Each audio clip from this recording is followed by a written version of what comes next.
আবার একটা নতুন ব্লগ, তাই না, নিয়ে চলে এলাম আপনাদের কাছে। Good morning friends.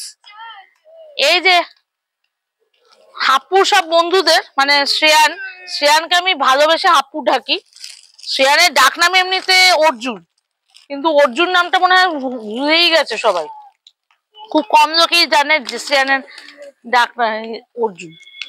আমি হাপ্পু বলে ডাকি বলে হাপ্পুই সবাই কাছে হয়ে গেছে, নাহলে শ্রেয়ান বলেই ডাকে স্কুলে। এই যে হাপ্পু সব বন্ধুরা, টিয়া, এটা টিয়া না, এটা পিজিয়ান। ওদের জন্য আজকে হচ্ছে পাউরুটি। আজকে আবার আনিনি, চাল আনিনি, আজকে পাউরুটি দিয়ে। আজকে তো মানে ব্রেড টোস্ট ভেবেছিলাম ওটা আমি করবো, ব্রেড টোস্ট না করে পাউরুটি দিলাম।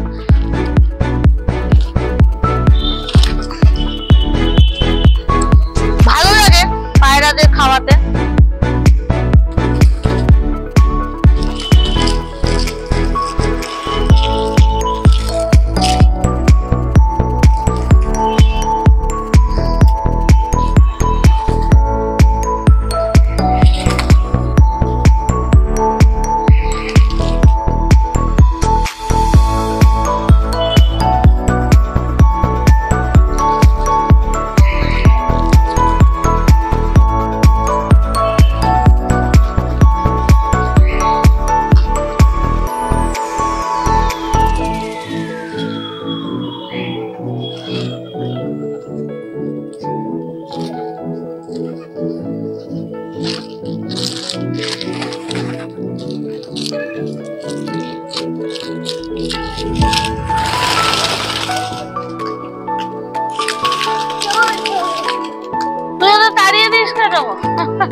তোকে দেখে ওরা পালিয়ে যাচ্ছে, তো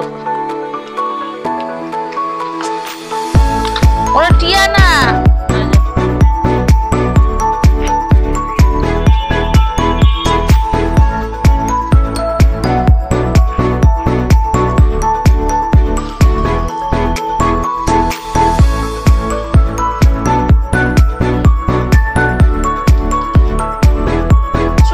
আজকে আমাকে একটু তাড়াতাড়ি ছেলেকে নিয়ে থেরাপি ক্লাসে যেতে হবে, তাই জন্য ফটাফট আমি একটা রান্না করে নিচ্ছি।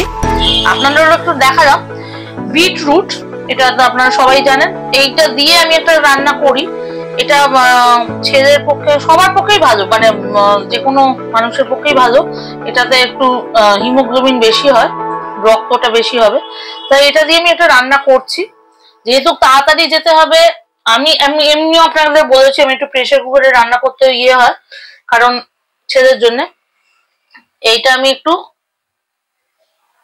গ্যাসটা আগেই অন করে রেখেছিলাম, তেল দিয়ে দিয়েছি অল্প করে, সর্ষের তেল দিলাম।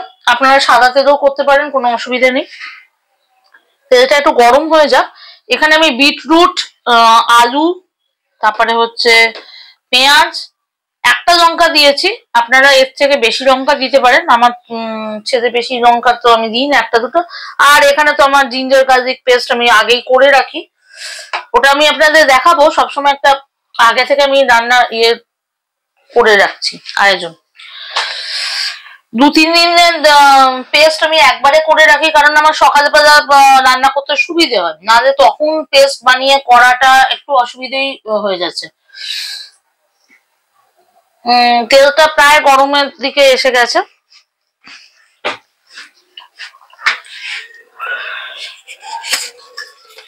হ্যাঁ, পেঁয়াজটা প্রায় হয়ে গেছে।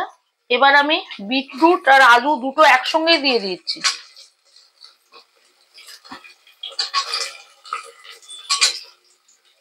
লঙ্কাটা পরে দেবো।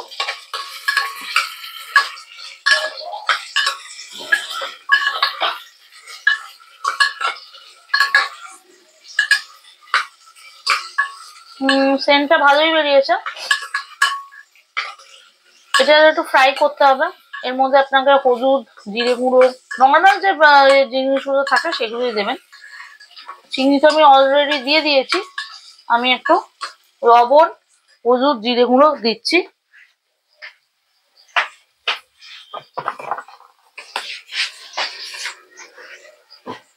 খুবই নর্মাল রান্না, যে কোনো অনেকেই হয়তো এই রান্নাটা জানেন। জাস্ট আমি কি করলাম আপনাদের দেখানোর জন্য আজকে এটা দেখা যাচ্ছে। ভালো করে একটু কষিয়ে নেবেন।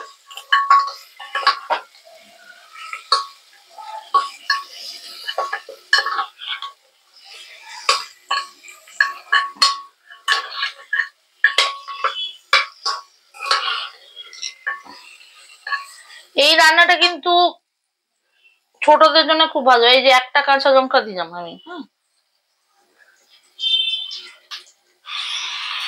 সামান্য ব্রেক করে দিয়ে দিলাম এটা।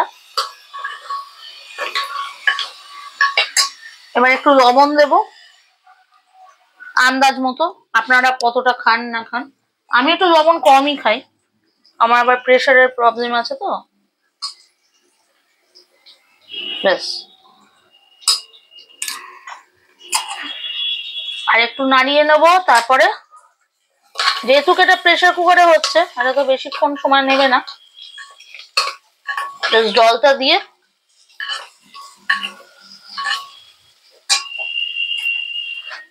জলটা দিলাম। আমাদের আবার জলের এইগুলো এরকম ভাবে আপনারা ভাবতে পারেন বোতলে বোতলে জল দিচ্ছে কেন, আমাদের জলের ইয়েটা খুব একটা ভালো না, তাই জন্য আমি বোতলে জল ভরে রাখি, সেইগুলোই আমাকে দিতে হবে।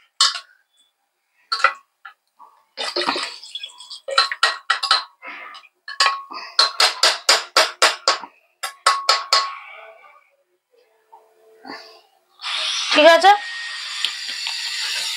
এবার আমি এটা ঢাকা দিয়ে দিচ্ছি।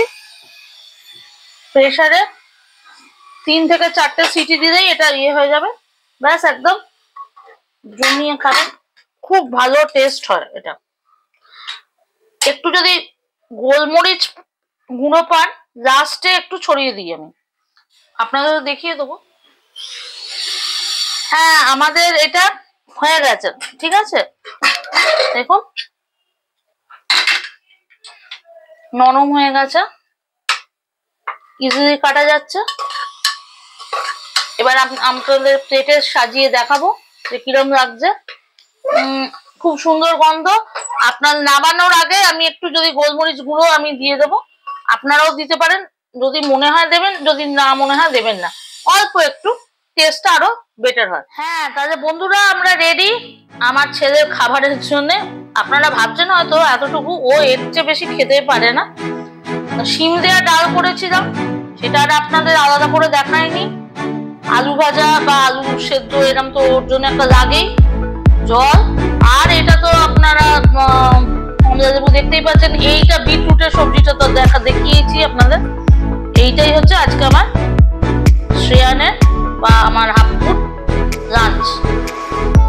খেতে 1 ঘন্টা লাগবে, সেটা যদি একদিন দেখাতে যাই তাহলে ফুল ব্লগটাই শুধু ওর খাওয়ার ওপরেই দেখাতে